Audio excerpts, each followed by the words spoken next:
گلشن کلمہ پڑھتے ہیں، چڑیا کلمہ پڑھتی ہے، دنیا کی مخلوق سبھی ذکر خدا کا کرتی ہے، کہتے سبھی ہے جن و بشر، کہتا شجر ہے کہتا حجر، کہتا ہے پتا پتا لا الہ الا اللہ۔ جب بیماری عام ہو جائے اور گھروں کے اندر بیماری آ جائے تو اللہ کے رسول صلی اللہ علیہ وسلم نے فرمایا کہ صدقہ دو، صدقے سے بلائیں دور ہوتی ہے، بیماری دور ہوتی ہے۔ یہ بات اپنی جگہ بالکل صحیح اور درست ہے، لیکن ہم میں سے بعض لوگوں نے ایک عام رسم بنا دی ہے، وہ رسم یہ ہے کہ بجائے صدقہ کرنے کے فدیہ دینے لگے ہیں۔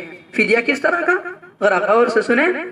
اکثر لوگ بیماری میں بکرا ذبح کرتے ہیں، حالانکہ جان کا بدلہ جان دینا اور اس طرح بکرے کا ذبح کرنا سوائے عقیقے کے کہیں سے ثابت نہیں ہے۔ اگر یہ کہا جائے کہ جان کا بدلہ جان سمجھ کر ذبح نہیں کرتے بلکہ مقصد صدقہ کرنا ہے، تو پھر ان لوگوں کو چاہیے کہ وہ بکرے کی قیمت صدقہ کر دیں۔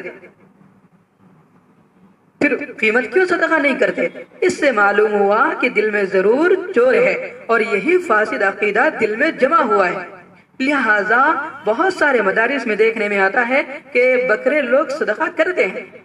اگر بکرا صدقہ کرنا ہے، مدرسے میں دینا ہے، تو صدقے کی نیت سے دے دے، یہ درست ہے۔ ہدیے کی نیت سے دے دے، یہ بالکل درست ہے، شریعت نے اس کو جائز رکھا ہے، اور مدرسے والوں کا لینا اور اس کا استعمال کرنا بھی درست ہے۔ لیکن اگر کوئی جان کے بدلے جان سمجھ کر اگر بکرے کو دیتا ہے کہ میرے بچے کی بیماری اس بکرے کو ذبح کرنے پر منحصر ہے، اگر اس بکرے کو ذبح کریں گے تو میرا بچہ اچھا ہو جائے گا، یہ نیت کر کے اگر کوئی دیتا ہے تو پھر یہ درست نہیں ہے۔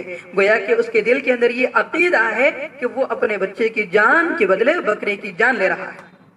شریعت میں یہ کہیں سے ثابت نہیں ہے۔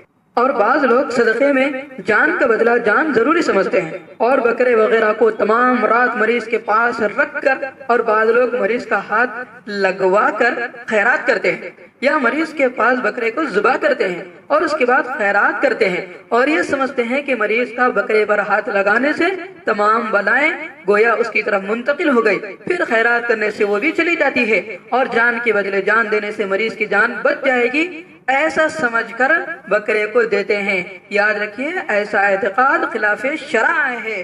اور بعض لوگ بکرے کی جان کو بیمار کی جان کا بدلہ سمجھتے ہیں، شریعت میں اس کا کوئی ثبوت نہیں، یہ عوام کی خود ساختہ بدعت ہے جو انہوں نے اپنی طرف سے بنا لی ہے۔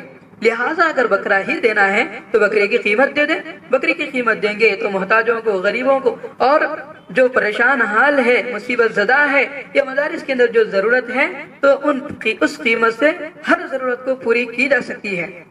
شریعت میں قربانی اور عقیقے کے سوا کہیں بھی جانور کا ذبح کرنا ثابت نہیں۔ یہ غلط عقیدہ اچھے دیندار لوگوں میں بھی پایا جاتا ہے، اس لیے علماء اکرام پر بھی لازم ہے کہ وہ اس کی اصلاح کریں اور اس اصلاح پر لوگوں کی توجہ دلائیں۔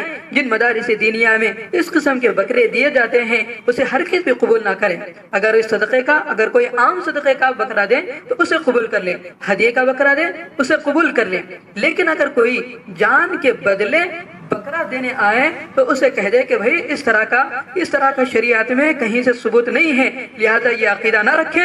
البتہ بس صدقے کی عام مطلق نیت کر لے، یہ نیت نہ کریں کہ میں جان کے بدلے جان دے رہا ہوں، اس جان کو ذبح کرنے سے میرے بچے کی جان بچ جائے گی، اس کی بنائیں ٹل جائے گی، اس کی جان ذبح کرنے ہی پر یہ منحصر ہے، تو ایسا سوچنا اور عقیدہ رکھنا یہ ایک رسم اور بدعت سے زیادہ کچھ نہیں ہوگا۔ لہذا شریعت پھر اس کو درست نہیں مانتی، اس کا لینا بھی درست نہیں ہوگا اور اس کا دینا بھی درست نہیں ہوگا۔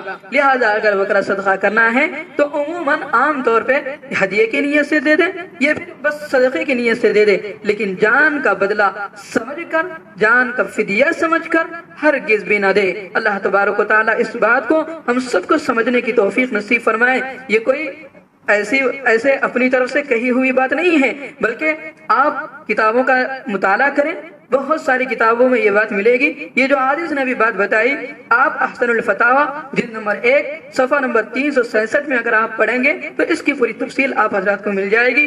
اللہ رب العزت سے دعا ہے کہ اللہ رب العزت ہم سب کو اس پر عمل کرنے کی توفیق نصیب فرمائے اور اس رسم بد اور اس بدعت سے اللہ ہم سب کی حفاظت فرمائے. گلشن کلمہ پڑھتے ہیں، چڑیا کلمہ پڑھتی ہے، دنیا کی مخلوق سبھی ذکر خدا کا کرتی ہے. کہتے سبھی ہے جن و بشر، کہتا شجر ہے، کہتا حجر، کہتا ہے پتا پتا لا الہ